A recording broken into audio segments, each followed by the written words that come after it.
वृश्चिसेन, क्षमा चाहता हूँ। नहीं, मैं क्षमा चाहती हूँ तुम्हें इस प्रकार यहाँ बुलाने के लिए, परंतु बात ही कुछ ऐसी थी।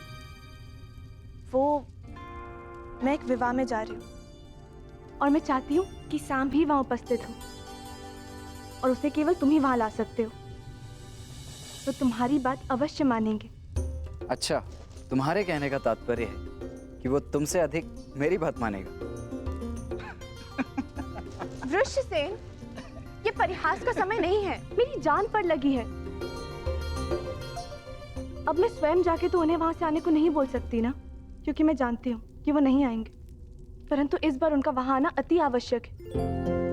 और तुम मेरे मित्र होके ऐसे उपहास कर रहे हो। अरे अरे, ठीक है, यदि इतना ही आवश्यक है तो मैं स्वयं जाकर कुमार सांब को लेकर उपस्थित हो जाऊंगा। कहाँ है विवाह? विराटनगर में। वहां तो कुमार अभिमन्यु के विवाह का आयोजन चल रहा है ना, अर्थात तुम उस विवाह में। प्रश्न ये नहीं है कि लक्ष्मणा विराटनगर जाए या ना जाए, प्रश्न ये है कि आप उसे वहां ले जाने का हट क्यों कर रहे हैं? क्यों मामा श्री? ऐसा कुछ नहीं है दुर्योधन।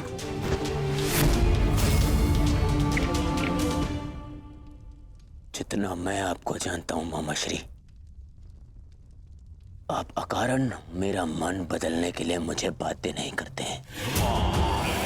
कुछ तो योजना आपके अंतर मन में है मामा श्री। अब भला मेरे मन में क्या योजना हो सकती है? मैं ये जो कुछ भी कर रहा हूँ अपनी बच्ची लक्ष्मणा की प्रसन्नता के लिए कर रहा हूँ, और कोई योजना नहीं है इसमें। बेहतर होगा कि ना हो मामा श्री, क्योंकि यदि ये कोई आपकी योजना है जिसमें आपने मेरी पुत्री का उपयोग करना चाहा, तो मैं आपको क्षमा नहीं करूंगा मामा श्री। ये क्या क्या कह रहे हो दुर्योधन? मैं अपनी बच्ची लक्ष्मणा को लेकर छल करूंगा? आपके लिए कुछ भी असंभव नहीं है मामा श्री, परंतु सावधान करता हूँ, क्योंकि यदि मेरी पुत्री पर जरा सी भी आँच आई तो आप मेरी प्रतिक्रिया सहन नहीं कर पाएंगे, समझे? दुर्योधन, ये क्या हो गया है तुम्हें? तो बताइए, आप लक्ष्मणा को विराटनगर ले जाने में दबाव क्यों बना रहे? मामाश्री, आपका यह मौन मेरे मन के संदेह की अग्नि को और भड़का रहा है। बोलिए, अन्यथा मैं अपना संयम तोड़ बैठूंगा। बोलिए।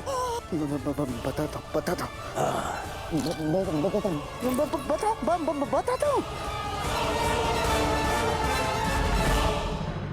भूल जाओ लक्ष्मणा, ये संभव नहीं। तुम अपना ये संदेश किसी और के हाथों पहुंचा दो, मैं ये नहीं कर सकता। परंतु क्यों? लक्ष्मणा, वहां कौरव और पांडव सभी उपस्थित होंगे और मैं नहीं चाहता कि तुम्हारा सामना तुम्हारे पिता से हो, यही ना? वृश्चिसेन, मैं जानती हूँ कि तुम और सांब अपने पिता के समक्ष नहीं जाना चाहते, परंतु ये मेरे और सांब के जीवन का प्रश्न है। मित्र हो ना, सहायता नहीं करोगे? वृषसेन, मैं तुमसे विनती करती हूँ, केवल एक बार उनसे बात तो करके देखो। वहां कुछ ऐसा होने वाला है जो हमारे जीवन को एक नई दिशा देगा। ठीक है, मैं उससे बात करने का प्रयास करूंगा, परंतु वो मानेगा या नहीं ये मैं नहीं कह सकता। तुम प्रयास तो करके देखो, सब ठीक होगा। मुझे अपने मित्र पे पूरा भरोसा है। लक्ष्मणा के विषय में क्या कहना है आपको? लक्ष्मणा के विषय में नहीं, लक्ष्मणा के विवाह के विषय में। लक्ष्मणा का विवाह? हाँ दुर्योधन, अब तो मेरी बात ध्यान से सुनना दुर्योधन। अब मैं तुम्हें बताता हूँ कि मेरे मस्तिष्क में क्या चल रहा है। हाँ।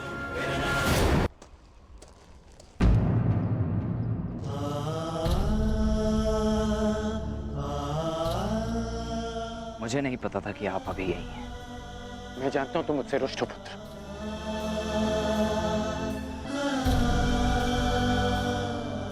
अब समझ में आ रहा है मुझे कि माता और सुप्रिया मुझे तुमसे मिलने से क्यों रोक रही थी। माता और दादी माँ को सदा यही लगता था कि हम एक दूसरे से ना मिलें, परंतु सत्य तो ये है कि मैंने सदैव इस भेंट की प्रतीक्षा की कि मैं आपको बता सकूं जो परिवर्तन आप लाना चाहते हैं वो बस केवल एक स्वप्न है जो कभी पूरा नहीं हो सकता। इतने वर्षों में भी आप कुछ नहीं कर पाए। साधारण असहाय मनुष्यों पर आज भी अत्याचार होते हैं, उन पर अन्याय होता है और इस अन्याय को रोकने का एक ही उपाय है, अत्याचार और अत्याचारियों को जड़ से उखाड़कर फेंक दिया जाए। ये हल नहीं है पुत्र, ये हल नहीं है। अपनी अपनी सोच। आप परिवर्तन में विश्वास रखते हैं और मैं परिणाम। आप कर्म पर विश्वास करते हैं और मैं फल पर। मैं वृक्ष से मिले फल पर विश्वास करता हूं।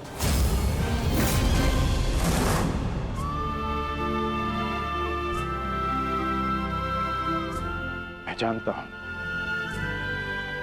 कि तुम्हारे भीतर मेरे लिए बहुत कड़वाहट होगी,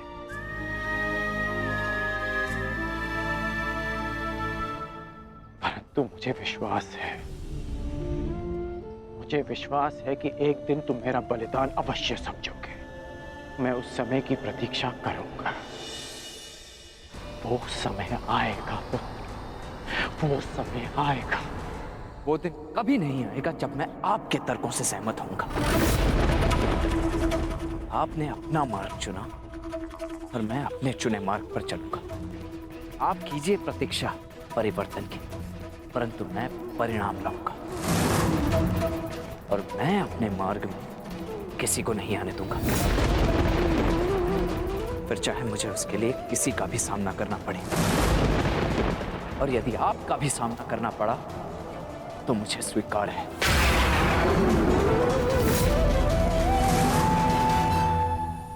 आपने अपना तर्क सामने रख दिया और मैंने अपना पक्ष आपको समझा दिया। अब ये अंतिम अवसर है जब हम मिल रहे हैं। ईश्वर से प्रार्थना है कि अब जब कभी भी हम एक दूसरे के सामने आए तो एक दूसरे के विपक्ष में ना हो, क्योंकि यदि ऐसा हुआ तो हम दोनों में से कोई एक ही जीवित बचेगा।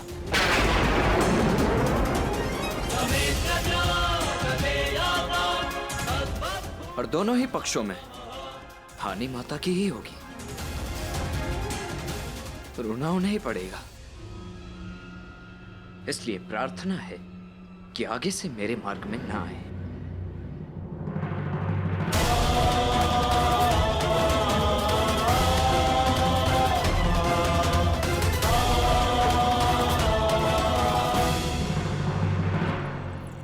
ये सुंदर है।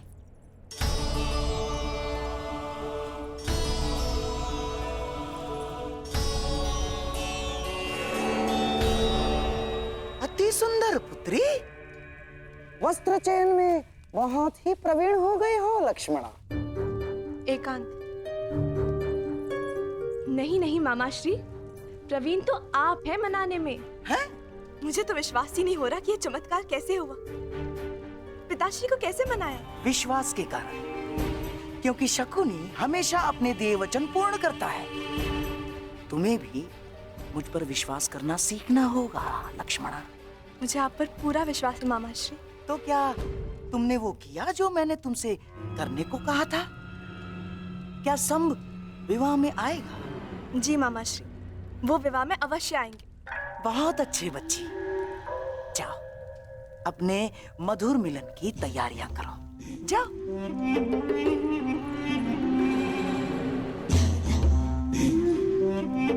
और मैं कृष्ण की पहली बार पराजय की कड़वी मुद्रा देखने की तैयारी करता हूं। मैं नहीं जानता कि तुम भविष्य देख पा रहे हो या नहीं, परंतु मैं तुम्हें हारता हुआ अवश्य देख पा रहा हूं। अवश्य नहीं जीतोगे तुम। समझ नहीं आता ऐसा क्या है इस मोरपंख में कि सब इसे देखते ही अपना शीश झुका देते हैं। क्यों इसे देखते ही सबके मन में भक्ति उमड़ पड़ती है। जाने दो मित्र, जिसके मन में जो भावना है उसे रहने ही दो।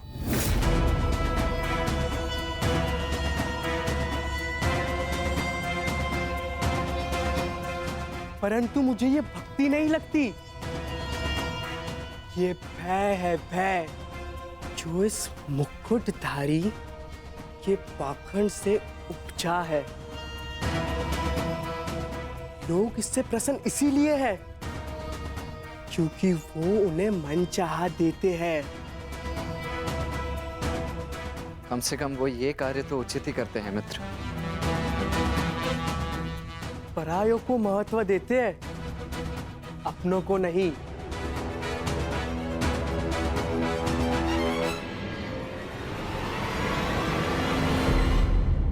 परंतु हम अपनों की बात करें मित्र। तो क्या निर्णय लिया तुमने? विराटनगर आ रहे हो ना? तुमने सुना नहीं, मैं वहां नहीं जाऊंगा जहां मेरे पिता महान श्री कृष्ण वासुदेव हो। मुझे समझाने में तुम अपना समय व्यर्थ कर रहे हो मित्र। मैं तो स्वयं तुम्हें वहां जाने से रोकने आया हूं मित्र, क्योंकि वहां जाना समय को व्यर्थ करना ही है, अनावश्यक है। वो अभिमन्यु तुम्हें एक आंख नहीं भाती तो तुम उसके विवाह में जाओगे क्यों?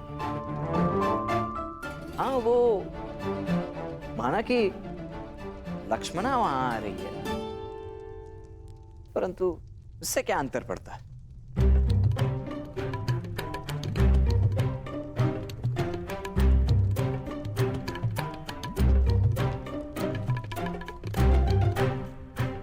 वहां आ रही है और वो चाहती है कि मैं भी वहां आऊं, है ना? और तुम मुझे वहां जाने से रोक रहे हो। मैं तो केवल अपने मुख पर आई मुस्कुराहट को रोक रहा हूं मित्र।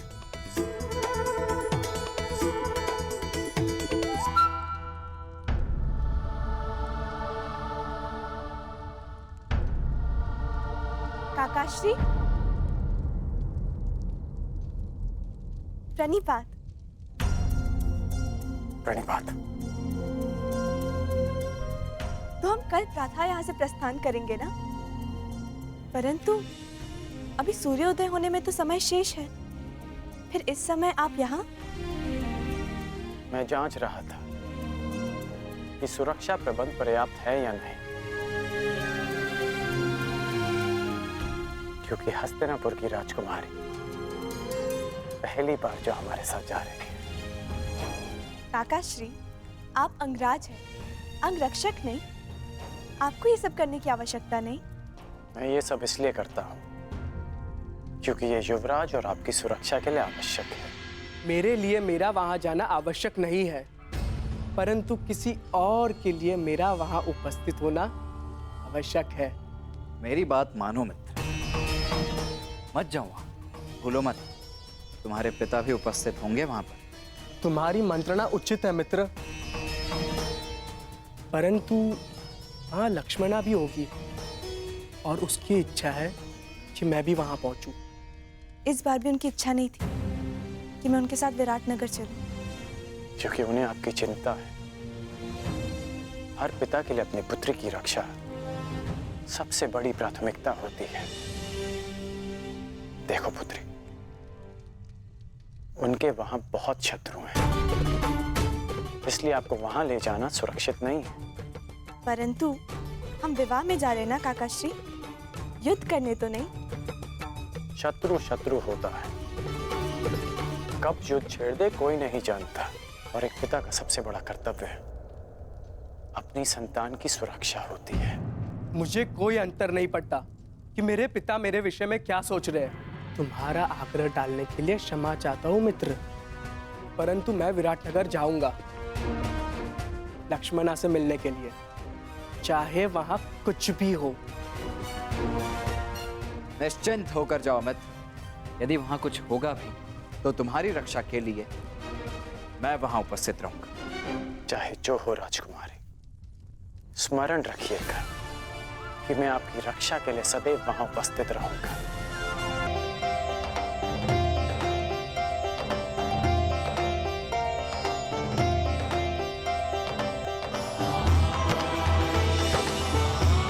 माते,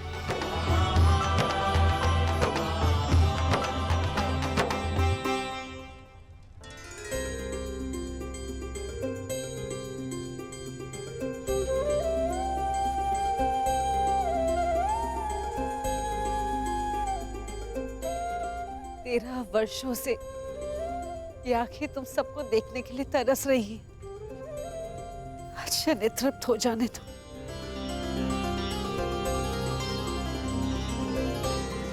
तुम जानती हो 13 वर्ष की इस परीक्षा में मेरे पुत्र सफल क्यों हुए? क्योंकि तुम इनके साथ थी, तुम इनके तारनहार हो। ईश्वर की कृपा है कि बुरा वक्त समाप्त हो।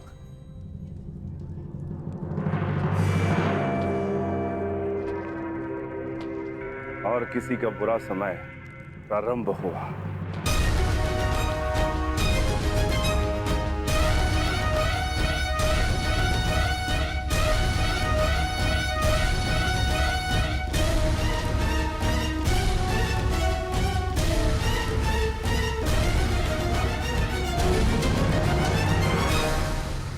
महामहिम भीष्म की महामहिम भीष्म की महामहिम भीष्म की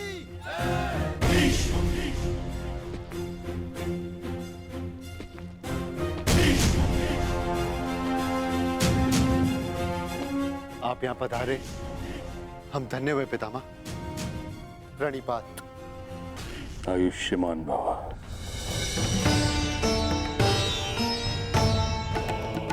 प्राणिपात। स्वागत है महाबली भीष्म। महाराज विराट, मेरे पड़पोते के विवाह पर यदि आपने निमंत्रण ना भी दिया होता तो भीष्म अवश्य आता।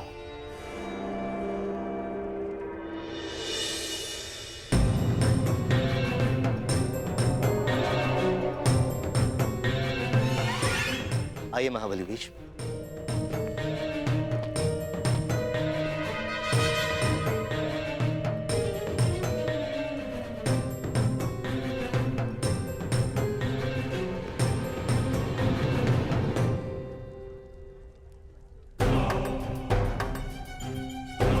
अंतिम भेंट में आशा थी कि अगली भेंट युद्ध भूमि में ही होगी। मेरी भी आशा टूट गई अर्जुन। वैसे पुत्र के विवाह की बधाई हो, स्वागत है, धन्यवाद।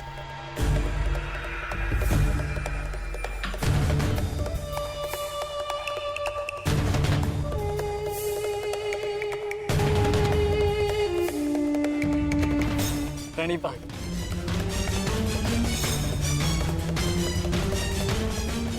देख रहे हैं मामाश्री, किस बात ये पितामह इन पांडवों से घुल मिल रहे हैं। कोई जाए उन्हें बताए, समझाए उन्हें कि कुछ ही समय पश्चात यही पांडव युद्ध में हमारे विरुद्ध खड़े होंगे। शांत रहो दुर्योधन। मुख मुद्रा सुंदर नहीं बना सकते तो कम से कम सुंदर शब्दों का प्रयोग तो करो। और ये मत भूलो कि हम यहाँ केवल अभिमन्यु के विवाह के लिए नहीं आए। हमें हमारी बच्ची लक्ष्मणा के विवाह के विषय में भी बात चलानी है। और एक कर्तव्यनिष्ठ पिता की भांति व्यवहार करना सीखो और ये बचपना छोड़ो।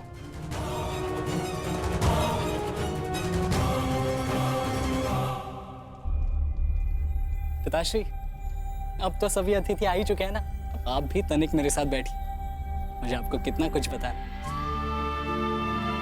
13 वर्षों पश्चात आपसे मिलना और इतना समय भी नहीं मिला कि आपको बता सकूं कि मैंने क्या क्या सीखा। अवश्य।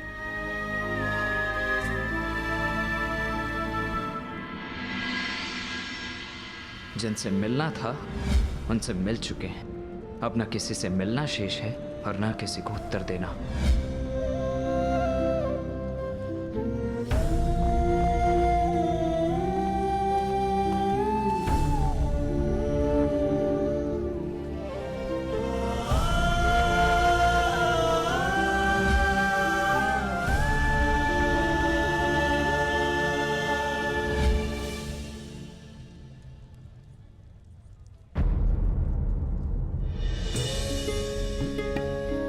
वासुदेव,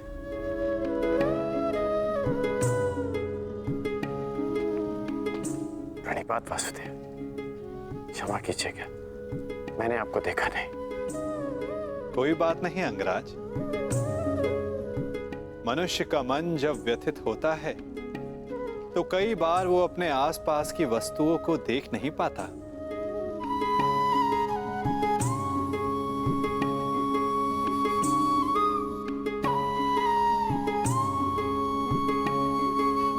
मैं व्यथित हूं,